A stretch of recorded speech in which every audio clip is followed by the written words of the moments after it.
What's going on, everyone? Welcome back to another episode of the Primetime Sports Podcast, hosted by Joey Maylard. So in my NFL Week 1 preview, I thought the Giants would beat the Cowboys. That was a big prediction of mine. I thought the Giants' offensive line would show up. I thought the Giants being on Sunday Night Football at home would give them a spark. And boy, was I wrong in that game. The Giants ended up losing that one 40-0 on Sunday night. That was the worst shutout loss in Giants-Cowboys history with the two teams facing each other. That was the worst shutout loss ever. 40-0, the Giants lost in this game. In 1995, the Giants lost 35-0 to Dallas at one point. So this game was worse, 40-0. That's the biggest shutout victory for Dallas in season openers and the worst season opening loss for the Giants in the franchise history. And obviously, it couldn't have come at a worse time considering we're playing Dallas in Week 1 on Sunday Night Football, primetime TV. Everybody in the country's watching, and the Giants came up short. And not just short, the Giants didn't show up in this game. 40-0, nobody showed up. I mean, there's not really many positives for the Giants in this game. Giants' second-year linebacker, Micah Parsons, he looked pretty good in this game. He actually showed up to play and was making plays for the Giants' defense. He had 11 tackles in that game against Dallas with a tackle for a loss as well. But besides that, not really many people on this Giants team showed up. And the Giants couldn't have started this game any worse. The Giants were down 16-0 after the first quarter, just like the Patriots were on Sunday as well. The Patriots were down 16-0 to the Eagles after the first quarter as well. But there's a big difference here. The Patriots fought back and made it a game, ended up having a chance in the fourth quarter late in the game. Not the same for the Giants. The Giants just rolled over and just let themselves fall 40-0 in this game. The Giants' first drive was looking great. The Giants were moving the ball. Things were crisp. I was psyched with the way the offense was looking. And then things went downhill. A false start, then a bad snap by John Michael Schmitz, and then Graham Gano comes out. The Giants, at first, were looking like they were going to get a touchdown on the first drive, but with the bad snap and the false start, the Giants said, okay, we'll just settle for a field goal. Graham Gano comes out, lines up, and his field goal is blocked and returned for a touchdown. So a promising first drive had a worst-case scenario turn of events for the Giants. That's a 10-point swing there. Rather than going up by 3, you're down by 7. And that's a huge shift in momentum for Dallas. So then the Giants come back out, and the offense can't respond. It would have been nice to get a score, but the Giants end up punting. The next drive for the Giants on offense, there's a pick six. A pass from Daniel Jones hits Saquon Barkley in the hands. He turns to go upfield, but he gets hit. The ball goes up in the air, and it is returned for a touchdown by Dallas, making it a 16-0 game. 16-0 game with 2 minutes and change left in the first quarter. So a blocked field goal return for a touchdown by Dallas, and then a pick six off the hands of Saquon Barkley. That's not Daniel Jones' fault there. Saquon Barkley gets hit, ball goes in the air, it's returned for a touchdown, but is an interception in the stat sheet. So if you look at the box score, you'll see Daniel Jones having 2 interceptions. That play was not Daniel Jones' fault. So it's a 16-0 game in the first quarter. In the first 13 minutes of the game, the Giants managed to allow a sack to DeMarcus Lawrence and a sack to Micah Parsons, 2 guys that I said the Giants' offensive line has to be ready for. And there were already 2 turnovers by the Giants, one on special teams with a blocked field goal, and the other one being a pick six off the hands of Saquon Barkley that turned into touchdowns. 2 of those plays turned into touchdowns. And then you look at it, the Giants had very poor pass blocking protection in the first quarter, which it was honestly the whole entire night. But the first quarter, you could tell right away this wasn't going to be the Giants' night. After the first 2 or 3 drives, and the way the Giants were looking on offense, the offensive line being as abysmal as they were in that start of the game, and the Giants obviously having no momentum, especially after those 2 touchdowns, you could just tell this wasn't going to be the Giants' night. Daniel Jones was under duress every single play. So then the Giants come back out for a 4th drive. Nothing again. On 3rd and 2, there's a negative 5-yard run by Daniel Jones. Got demolished by a couple Cowboys. Nothing he can do there. So the Giants end up having to punt there. And honestly, I would say this, and I said this to a few of my friends at the Giants fans, it looked like we were back to the Bobby Hart, Eric Flowers days on the offensive line. Back to having Flowers and Hart as the 2 tackles for the Giants. That's what we looked like out there. And honestly, I'd say this was more painful than the way the Giants looked back then. Because the Giants had different expectations in this game than they did back then in the Bobby Hunt, Eric Flowers days. Nobody really expected that much out of that offensive line. If the Giants' offensive line had a good game back then with those 2 guys, you were just thankful at the end of the day. In this game, though, against Dallas, I thought the Giants were going to win. And I expected the offensive line to show up, considering it was really just about the same offensive line as last season. They already gelled together last year, and the Giants had a lot of momentum after last year. Winning a playoff game, turning the franchise around. Things were going in the Giants' favor after last year. But then they show up in this game and get blown out 40-0. That's why this is more disappointing than the Eric Flowers and Bobby Hart days. This was much worse than back then. So in the Giants' first 4 drives, the Giants allowed 2 sacks and 3 quarterback hits on Daniel Jones. And that wasn't going to be all for the rest of the night. Daniel Jones took an absolute beating in this game. He had no time to throw. And as I said, the Giants' offensive line looked as bad as it ever has. Probably the worst I've ever seen them look was in this game. Worse than the Giants' offensive line in the Dave Gettleman era, which is saying a lot because the Giants' offensive line at the end of Eli Manning's career was abysmal, and he had zero time to throw. But this offensive line somehow looked worse in this game against Dallas. Daniel Jones' first completion came with 7.5 minutes to go in the second quarter. And I'm not sure of any quarterback in the NFL that could have succeeded behind the Giants' offensive line in this game. I don't think any quarterback in the NFL could have done a thing with that offensive line. To even survive the game without getting hurt is a W for Daniel Jones. That's a win. Because DJ was taking a beating all game long by Dallas' pass rush. All game long. He had no time to throw and no chance to even look upfield before there were two unblocked pass rushes from the Dallas Cowboys in the backfield that were within arm's reach of him. Because that's what it was all game. There were two guys in the backfield before Daniel Jones could even look upfield. He'd catch the snap, and he was already running for his life. There was no quarterback in the NFL that could have put up numbers and succeeded behind that offensive line. It was just that poor that I don't think any quarterback in the NFL could have stayed back there and made plays. Daniel Jones had zero time to throw. So the Giants were down 26-0 at halftime, which this game was already over at that point.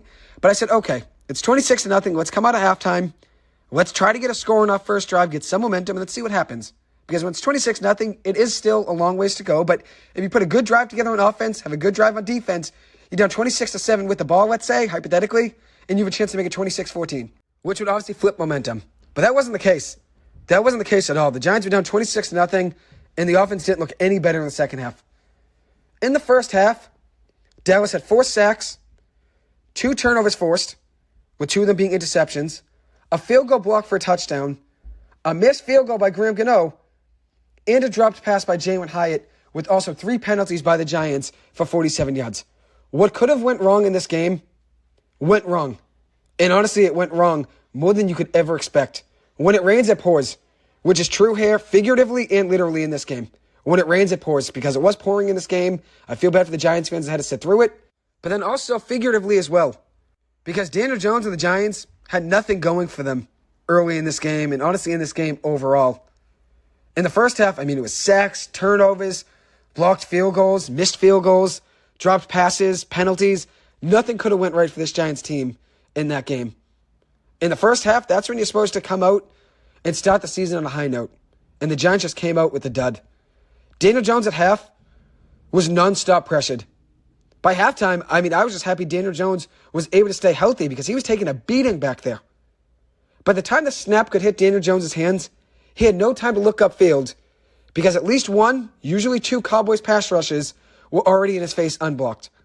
At halftime, Daniel Jones was 5 of 13 passing for 43 yards and 2 interceptions. Saquon Barkley at half, 11 carries for 33 yards with 2 catches for 7 yards in the air. And then Darren Waller was 3 catches for 36 yards at half. Dexter Lawrence was a bright spot for the Giants in the first half. He had 2 quarterback hits, but besides that, not much pressure at all by the Giants defense. Although the Giants offensive line was definitely more of a worry in this game than the defense was. The defense didn't look great when they were on the field, but the Giants offensive line is the biggest worry in this team. The halftime shutout margin was the 4th most lopsided margin in Week 1 for a home team ever in NFL history. 26-0 was the 4th most lopsided game in Week 1 for a home team. The most lopsided shutout margin for a home team in Week 1 in NFL history. The Bucs were down 34-0 to the Eagles in 1988. The Rams were up on the Colts 27-0 at halftime in 1954. And then the other game, the Steelers were down 30-0 to the Browns in 1989. But that's honestly a bad look. At halftime, the Giants were down 26-0, and that was the 4th most lopsided shutout margin in Week 1 for home team in NFL history. Think about that. So things didn't get any better for the Giants. Nothing got better for them in the second half. The Cowboys' pass rushers continued to generate heavy pressure on Daniel Jones. And then even when their backups went in and the Cowboys starters were sitting, they were still tearing up the Giants' offensive line. The Cowboys put their backups in at one point, and they were still generating pressure. All in all, the Cowboys' defense sacked Daniel Jones 7 times with 2 interceptions, one of them being a pick 6. There's a blocked field goal returned for a touchdown. They also forced 3 fumbles and allowed 0 points. The Cowboys' defense purely dominated in this game. 7 sacks and 12 quarterback hits on Daniel Jones. Then you look at the rest of the offensive drives the Giants had. A blocked field goal, 3 forced fumbles, a pick 6, 7 sacks. But 12 quarterback hits on Daniel Jones. He was sacked or hit on 19 of the 35 passing plays he was in the game. Sacked or hit on 19 of the 35 passing plays that he was on the field. 54% of the time, Daniel Jones was hit on passing plays. And that's per Bobby Skinner of John Boy Media. And he also noted that didn't include normal pressures or plays that Daniel Jones scrambled, which makes that even worse. Games like this are something that I'm accustomed to as a Giants fan. We're used to games like this, especially in primetime TV. The Giants never really do well in big games on primetime TV, so I don't even know why we get these primetime games because it really just never works out for the Giants, always the other team. But I never expected an outcome like this from this Giants team. Expectations of this team were much different than past Giants teams in years past that started out on primetime TV. The Giants have had their fair share of lopsided losses, especially during the Dave Gettleman era, but I've never seen a game like this. This was the lowest of lows for the Giants that I think I've ever seen. This was rock bottom being a Giants fan, considering the expectations for this team, where the Giants finished last season, Joe Shane and Brian Daboll turning the season and the franchise around in just 1 year, turning the entire franchise around in just one season. So the expectations for this Giants team were a lot different than Giants teams in years past. And I'm going to stand by that statement that this was the lowest of lows for the Giants. Because looking back, I can't really remember a game as painful as a Giants fan in the last 3 or 4 seasons. Maybe last year's playoff loss to the Eagles. That was definitely a tough game to watch. But I think everybody knew going into that game that the Giants were underdogs and that it was an uphill battle against Philly. The Eagles were a much better team, roster-wise, and obviously they were Super Bowl contender last season. The Giants weren't. But then if you look at that Giants game on Sunday night, I thought the Giants were going to win that game. The Eagles' playoff loss, nobody really gave the Giants a shot in that one. But in that game on Sunday night, I thought the Giants were going to win. But if you look at the pass rush that the Cowboys brought in that game, I mean, you just can't really expect to win that game with that much pressure being generated every single time that the Cowboys' defensive line is on the field. The Cowboys generated pressures on 62.2% of dropbacks during Week 1 against the Giants. That's the 4th highest pressure rate in a game since 2019. And I saw online anywhere from 37 to 39 pressures that Daniel Jones had to face in that game on Sunday night. So credit to Micah Parsons, Osa Odigizua, Dante Fowler. All 3 of those guys had 6 pressures apiece. Dorrance Armstrong had 5 pressures, and then DeMarcus Lawrence had 3. He's a guy that always plays well against the Giants. The Cowboys had 8 players generate multiple pressures in this game. And Daniel Jones, according to a lot of the stats online, was pressured in 60% of his dropbacks in this game. 60% of the time that Daniel Jones dropped back, he was pressured, which is absolutely ridiculous. 60%. And he was pressured, as I said online, I saw 37 or 39 times in this game. No quarterback in the NFL could have done well behind that Giants offensive line. In the first half, Daniel Jones dropped back to throw 22 times. And he was pressured or sacked on 15 of those 22 dropbacks in the first half. No quarterback in the NFL could have succeeded and done well behind that Giants offensive line. Daniel Jones was set up for failure in that game. His second interception was definitely a bad decision by him. I'm not going to stick up for him on that play. But I think he was just trying to make something out of nothing on that play. That doesn't make it better. But he was scrambling, running for his life, trying to evade a few pass rushes. And with it being on first down, obviously it's a big mistake. But he was trying to make something out of nothing. He was running for his life, saw the Giants were down big, and he just tried to make a throw into tight coverage. And obviously it ends up getting picked. But it's really hard for a quarterback to be pressured that much. Daniel Jones was under pressure 66.7% of the game against the Cowboys. 40% of the time, if you're under pressure, that's an issue. 45% is awful. That's abysmal. Daniel Jones was under pressure 67% of this game against the Cowboys. It is impossible to succeed and perform with good numbers against that much pressure. And if you watch the game, you would know that Daniel Jones really had 0 time to throw in this game. Because every single play, there were 2 guys already behind the line of scrimmage, already at arm's reach of him. And Daniel Jones just had to step up, take big hits, and just try to make plays. And obviously, it wasn't the best game for him, and he wasn't going to have big numbers considering the minimal time he had to throw every single play. The Giants, though, have been dominated by Dallas in recent years. So even though this 40-0 loss is tough, Dallas has been beating us for a while. They've been beating us for a while. Dak Prescott, before this game, from 2017 to 2022, was 10-0 against the Giants. And he won yet again on Sunday night. The Giants have allowed 15 sacks in their last 3 games against Dallas. 15 sacks. And in those 3 games, the Giants don't even have 1 sack. Not even 1 sack for the Giants in those 3 games. Daniel Jones was sacked 7 times in this game. That's the second most a Giants quarterback was sacked in a season opener since Phil Simms was sacked 8 times in 1987. And as I said at the beginning, it was like we were back to the Bobby Hart, Eric Flowers days of tackle. To make matters worse, though, the Giants have lost 5 straight games to Dallas and have lost 12 of the last 13 meetings. So this was nothing new. Dallas has been dominating us for a while. The Cowboys are now 11-1 versus the Giants in season openers. Hopefully next year the Giants don't play them. Last year the Giants played Tennessee in week 1 and we got a win. Hopefully the Giants do not begin their season next year against Dallas. For one, it's boring to watch considering it's the same every single year. But then as a Giants fan, and from that perspective, we always lose to Dallas in season openers. Besides 2016, when Victor Cruz had a big touchdown in his return from the patella tendon injury, that was about it for the Giants. The Giants won that game in 2016, but the Giants have had no luck against Dallas since then. Dallas became the first team since 1999 when the Pittsburgh Steelers opened up the season with a 40-plus point shutout win. They became the first team since 1999 to open up the season with the 40-plus point shutout win. That was the 4th largest shutout victory in NFL history to begin a season. So obviously a historic loss for the Giants here, losing 40-0. But the best thing and the most positive thing that you could take away from this game is this.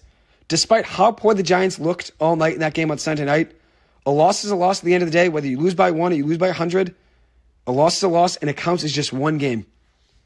For example here, the Chargers lost in a shootout match with the Miami Dolphins where either team could have won that game and you wouldn't have been mad, considering it was a great game to watch in the game of the week, like I predicted it would be. But the Chargers started the season 0-1 just like the Giants. Even though the Chargers looked great on offense, they were scoring at will in a high-scoring game, they are 0-1 just like the Giants. As are the Kansas City Chiefs. They're 0-1 as well.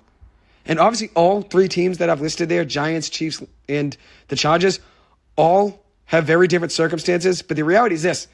Week 1 comes as just one game. Week 1 turns into week 2. That's when you have to keep building and figure things out. There's obviously a lot to build on here for the Giants and a lot to figure out. There are still 23 weeks until the Super Bowl, and there's no Super Bowl champion yet. Nobody wins a Super Bowl in week 1. And as Joe Burrow said, week 1 doesn't define you or your season. But at the end of the day, you do still want to win and begin the season with a huge win in week 1. So that doesn't mean come out and lose week 1 and not worry. You obviously still want to win week 1 always. But it doesn't define your season. And in this game for the Giants, whatever could go wrong did go wrong. But that's life, honestly. When it rains, it pours in life. That's just how it goes. That's just how it goes. The biggest play of the game for the Giants ended up being a 22-yard pass from Daniel Jones to Isaiah Hodgins. And on that play, Hodgins gets caught from behind by Trayvon Diggs, who ends up stripping the ball from him, and it ends up being a fumble recovery for Dallas. That's just proof that the Giants had no luck in this game. The Giants also had a missed field goal by Graham Gano when he was basically automatic the last couple seasons for the Giants. They had a blocked field goal return for a touchdown. They allowed 7 sacks, had 2 interceptions thrown, one of them being a pick 6 off of Saquon Barkley's hands, and they scored 0 points. What could have went wrong in this game did go wrong for the Giants.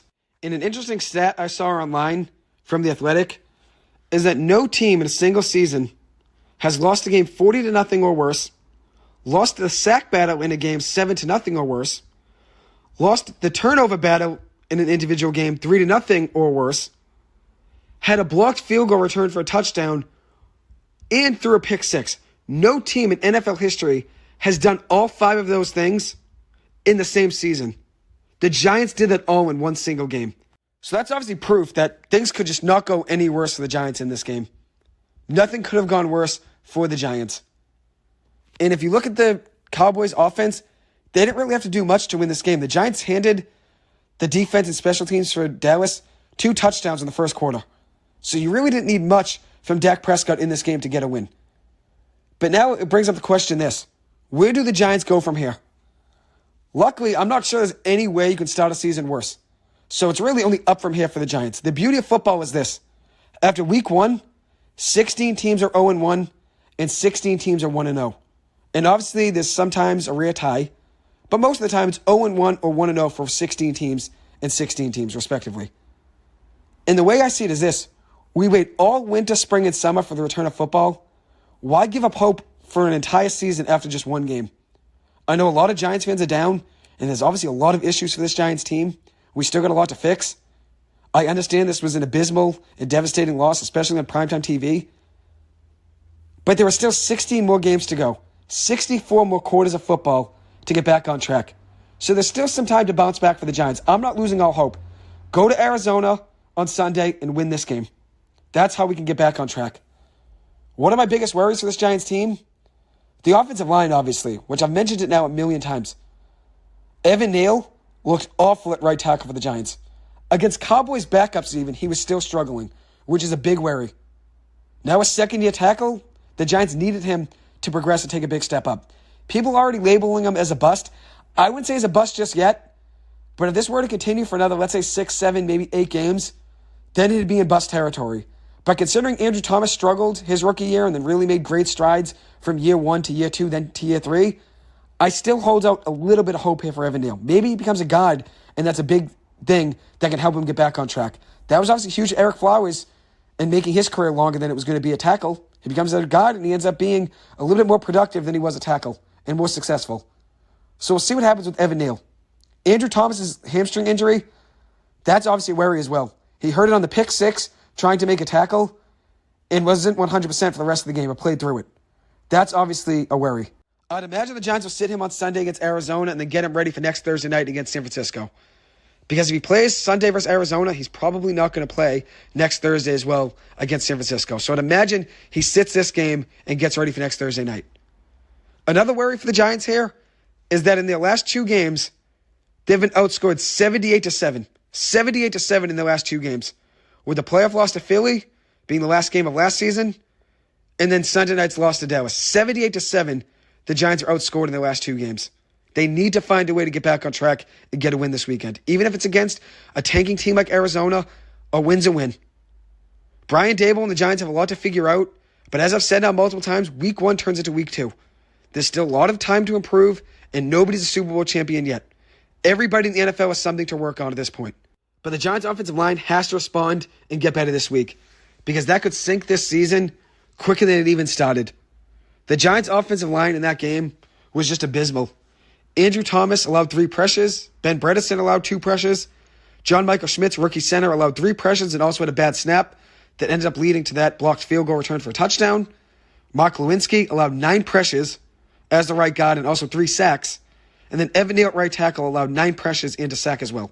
So the right side between Lewinsky and Neal allowed 18 pressures and 4 sacks. That is just unheard of. Unheard of.